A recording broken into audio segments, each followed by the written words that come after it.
1996 में शुरू किया। कुछ परिस्थिति ऐसी हुई कि मुझे लगा कि मुझको अध्ययन करना चाहिए मुझे, और मैं एक निष्कर्ष पे पहुंचा कि वीर सावरकर के कई स्वरूप हैं। वो महान क्रांतिकारी हैं, वो महान साहित्यकार हैं, भाषा शुद्धि के बहुत बड़े प्रेरक हैं, ऐसे कई स्वरूप हैं उनके। लेकिन आज उनका कौन सा स्वरूप देश के लिए ज्यादा मान्य है?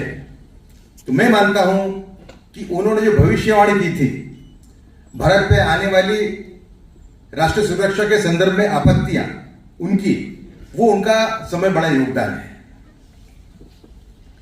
हमारी जो पुस्तक है वीर सावरकर जो भारत का विभाजन रोक सकते थे, मेरी और मेरे सहलेखक चिरायु पंडित की, ये भारत के इतिहास में एक बहुत ही अनोखी और यूनिक पुस्तक है। इसमें सावरकर क्रांतिकारी का बहुत कम उल्लेख है।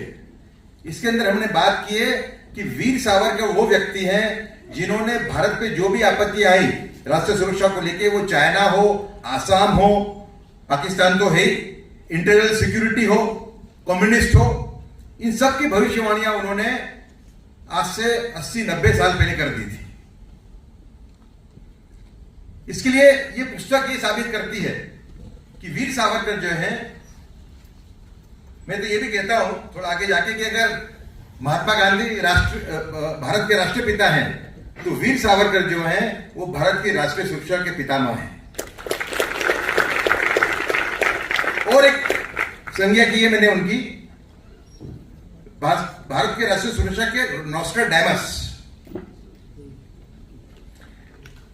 इसका बहुत सारा मटेरियल अवेलेबल है, लेकिन इस पर हमने कभी अध्ययन किया ही नहीं। देखिए, हम ये कहते हैं, कई लोगों ने पूछा कि भाई सावरकर की क्या इतनी बड़ी हस्ती थी कि वो भारत का विभाजन रोक सकते थे। कई लोग प्रश्न पूछते हैं मुझे, मैं कहता हूं आपको पूरा इतिहास उनका समझना पड़ेगा। देखिए, पाकिस्तान हो सकता है, पाकिस्तान का निर्माण हो सकता है, ये पहले देखने वाले थे वीर सावरकर 1937 दिसंबर में, जब उन्होंने हिंदू महासभा का पद ग्रहण किया राष्ट्रीय अध्यक्ष के रूप में। ये पहली मतलब 9.5 साल पहले विभाजन के उन्होंने कहा था कि विभाजन हो सकता है। तो पाकिस्तान की अब जब बात करते हैं तो इसका स्टार्टिंग पॉइंट है 1930। 1930 के अंदर सर मोहम्मद इकबाल, जिनको हम कई लोग जानते नहीं है, जिन्होंने सारे जहां से अच्छा हिंदुस्तान हमारा लिखा था राष्ट्रगीत, वो ये गीत लिखने के बाद कुछ सालों के अंदर ही कट्टरवादी बन चुके थे, मुसलमान कट्टरवादी। और 1930 के प्रयागराज के मुस्लिम लीग के सेशन में उन्होंने भविष्यवाणी की थी 1930 के अंदर कि आज का पाकिस्तान, आज का Sindh, Punjab, north west frontier province और बलूचिस्तान में भविष्य का एक भविष्य में एक मुसलमानों का अलग देश में देख रहा। ऐसा 1930 में उन्होंने भविष्यवाणी की थी। 1932 में एक रहमत अली चौधरी नाम का गुज्जर मुसलमान पंजाब का, उसने दूसरी गोलमेजी कॉन्फ्रेंस हुई, राउंड टेबल कॉन्फ्रेंस, उसके अंदर एक पेपर घुमाया उन्होंने, नाउ और नेवर। अगर मुसलमान, भारत के मुसलमान के लिए अलग देश मांगने का समय है तो अब है, इसके बाद नहीं आएगा। और जो मुस्लिम पार्टिसिपेंट्स थे गोलमेजी कॉन्फ्रेंस के, उसमें उन्होंने उस पेपर को सर्कुलेट किया।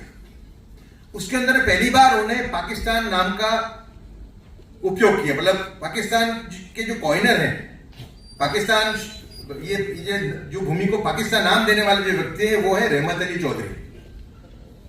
और इसको ओप दिया, शेप दिया मोहम्मद अली जिन्ना ने। और ये शेप देने की शुरुआत भी 1933-34 में स्टार्ट हो चुकी थी। 1936 में जब ब्रिटिश सरकार ने सिंध जो था वो मुंबई स्टेट का भाग था, उसको मुंबई स्टेट से अलग किया और अलग प्रांत बनाया। उस टाइम पे सावरकर ने कहा कि पाकिस्तान की नींव डालने का काम शुरू हो चुका है। उन्होंने उसको कहा कि ये एंग्लो मुस्लिम कॉन्स्पिरेसी है, सिंध को मुंबई प्रांत से अलग करना, ये एंग्लो मुस्लिम कॉन्स्पिरेसी है। और 1937 के अंदर, इसके पहले एक बात और मैं कहना चाहूंगा, सावरकर जी को मैं क्यों इतना मानता हूं मेरे जीवन के अंदर। देखिए, हम लोग सब राष्ट्रप्रथम की बात करते हैं, तो कहीं ना कहीं हमारा हित भी कहीं ना कहीं छुपा होता है उसके अंदर, कि हम राष्ट्रपति प्रथम की बात करेंगे तो हमें भी कुछ इसमें नामना मिलेगी। सावरकर उसमें के नहीं थे। सावरकर का जो राष्ट्रप्रथम है, हम जो राष्ट्रप्रथम की बात करते हैं उससे बिल्कुल अलग है। 1937 में जब सब बंदिशें उन पे से उठा दी गई तो, और उनको पॉलिटिक्स में भाग लेने की छूट दी थी ब्रिटिश सरकार ने, उस टाइम पे नेताजी बोस, अच्युतराव पटवर्धन और एसएन जोशी, इसमें दो नेता तो महाराष्ट्र के ही थे, एसएन जोशी और अच्युतराव पटवर्धन, इन तीनों ने उनको एक आमंत्रण दिया कि सावरकर जी आप कांग्रेस में आइए, कांग्रेस को बल मिलेगा। कारण मुझे नहीं मालूम क्यों न्योता दिया, लेकिन मुझे लगता है कि गांधी जी से जो उनका संपूर्ण अहिंसा को लेकर जो एक विवाद चल रहा था, क्योंकि गांधी जी का जो संपूर्ण अहिंसा का जो परिभाषा है, वो इसी परिभाषा मानव जाति में पहली बार उन्होंने दी है। क्योंकि गौतम बुद्ध और भगवान महावीर ने भी ये नहीं कहा है कि कोई आपको मारे तो आप प्रतिकार मत करो। गांधी जी पहले व्यक्ति हैं मानव जाति के जो ये कहते हैं कोई मारे तो आप मार खाते जाओ। इस बात को लेकर उनका विवाद होगा, ऐसा मेरा मानना है। तो उन्होंने न्योता दिया सावरकर को। सावरकर ने क्या जवाब दिया? सावरकर ने यह कहा कि कांग्रेस जो है वो हिंदुओं को हकों का हनन करके मुस्लिम तुष्टीकरण कर रही है, और इस पथ पे इतनी आगे बढ़ चुकी है कि उसका वापस आना नामुमकिन है। ऐसी परिस्थिति में अगर मैं कांग्रेस ज्वाइन करता हूं तो भारत माता का पाप मुझे लगेगा। ऐसा कह के उन्होंने कांग्रेस जैसी बड़ी पार्टी छोड़ के हिंदू महासभा जैसी छोटी पार्टी का अध्यक्ष बनना उन्होंने चुना 1937 के अंदर। और पद ग्रहण उनका हुआ कर्नावती में, अहमदाबाद में। और उनका जो स्पीच जो तोड़ मरोड़ के हमारे सामने रखा जाता है कि सावरकर ने कहा कि इस देश के अंदर दो देश हैं, एक मुसलमान और एक हिंदू, तो बिल्कुल गलत बात है। उसके अंदर कोई शब्द प्रयोग उन्होंने किया होगा, इसको उन्होंने पकड़ लिया है उनके विरोधियों ने। उन्होंने मूल ये कहा था, वो जो स्पीच था उसका अगर हम अर्थघटन करें या उसका एक सार निकालें तो ये था कि कांग्रेस जो है वो हिंदू हकों का हनन करके मुस्लिम तुष्टीकरण कर रही है, और भारतवर्ष के अंदर हिंदू हकों का हनन करके मुस्लिम तुष्टीकरण करना ये देश के साथ धोखाधड़ी है देशभक्ति के नाम पे। और उससे पे स्टेटमेंट भी इश्यू उन्होंने किया। उन्होंने कहा, बड़ा अच्छा शब्द है, मुझे काफी उसका मतलब मैं इससे काफी प्रेरणा लेता हूं। It is better to stand in the last row of true patriots than the first row of those who are betraying the nation in the name of nationalism.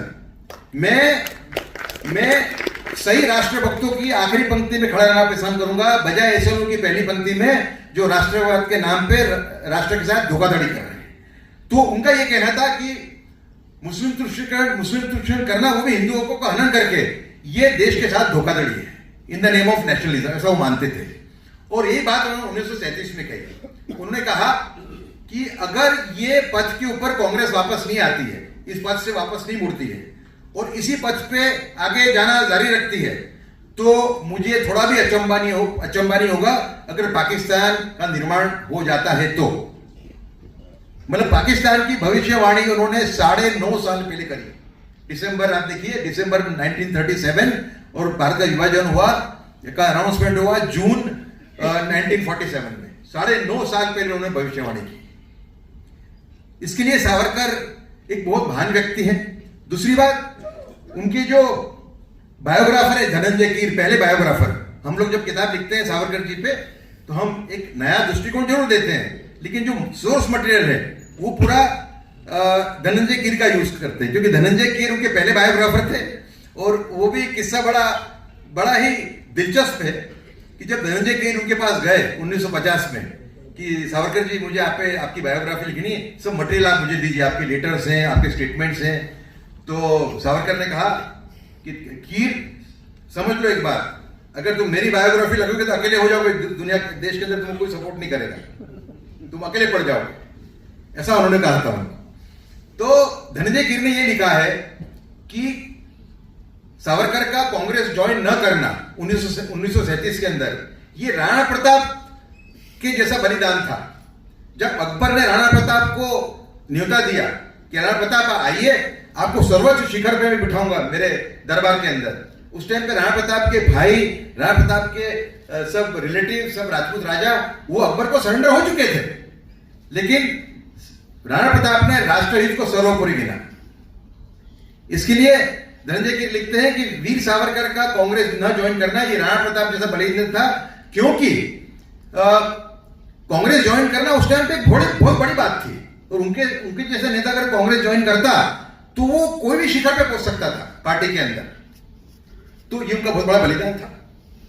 उसके बाद में उन्होंने एक अभियान शुरू किया देश को आगाह करने का, कि आप अगर कांग्रेस के पीछे, कांग्रेस की इस बात को एक्सपोज नहीं करोगे, मुस्लिम तुष्टीकरण को, और कांग्रेस को इस रास्ते से वापस नहीं लोगे, तो भारत का विभाजन हो सकता है। इस बात को लेकर उन्होंने पूरे भारत में भ्रमण किया, कश्मीर से कन्याकुमारी तक और कच्छ से कामरूप तक, और कई मतलब उन्होंने डजन्स ऑफ सभाएं, मतलब हंड्रेड्स ऑफ सभाएं की उन्होंने। करीबन 3 और 7 साल के दरमियान उन्होंने ये सभाएं एड्रेस की। लेकिन उस टाइम पे गांधी जी का प्रभाव था। गांधी जी का एक, क्योंकि वो जो कपड़े पहनते थे एकदम धोती और ऊपर कुछ भी नहीं पहनते थे, तो उससे उनका एक बड़ा प्रभाव था। दूसरा कि उनका जो मॉडल था उनका, जिसको कहते हैं कि स्वच्छ भारत की बात करें अपन, ग्राम स्वराज की बात करें, मतलब जो रूरल डेवलपमेंट का मॉडल था, वो मॉडल का काफी अट्रैक्टिव था, उसके लोगों पे असर थी। तो सावरकर ने पूरे प्रयत्न किए, और समय बड़ा जो सावरकर ने किया, आज का जो भारत का स्वरूप है अपने सामने, अगर हमारी जो बाउंड्रीज जहां हैं दिखती है हमको, तो उसका भी सावरकर का बहुत बड़ा उसमें योगदान है। क्योंकि 1938 के अंदर सावरकर ने देखा कि भारत की जो आर्मी है, ब्रिटिश आर्मी, उसके अंदर जो मुसलमानों की संख्या है रेशियो वाइज वो ज्यादा है और हिंदुओं की कम है, और उन्होंने देखा कि आगे जाके विभाजन हो सकता है। उस दिन अगर सेना को डिवाइड किया तो भारत की सेना तो बहुत कम रहेगी, क्योंकि हिंदू ही कम है उसके अंदर, और ज्यादातर मुसलमान पाकिस्तान जाएंगे। और उस टाइम पे भी जो भारतीय आर्मी में जो लोग थे वो पाकिस्तान प्रदेश के ज्यादा लोग थे, मतलब north west frontier province Punjab, जो आज भी पाकिस्तान में है, तो वो तो पाकिस्तान में ही जाते। तो उन्होंने अभियान शुरू किया कि हिंदुओं आर्मी ज्वाइन करो। सेकंड वर्ल्ड वॉर शुरू हो चुका था। सेकंड वर्ल्ड वॉर के अंदर जो ब्रिटिश सरकार थी उसको सैन्य स्ट्रेंथ बढ़ानी थी, संख्या बढ़ानी थी, तो उन्होंने रिक्रूटमेंट शुरू की। और सावरकर ने हिंदुओं को समझाया कि अगर आप भारतीय सेना की जो रेशियो है उसको चेंज करने के लिए आपको ज्वाइन करना चाहिए। वैसे भी हिंदुओं को शस्त्र का उपयोग करने की एक क्षमता उनमें होनी चाहिए।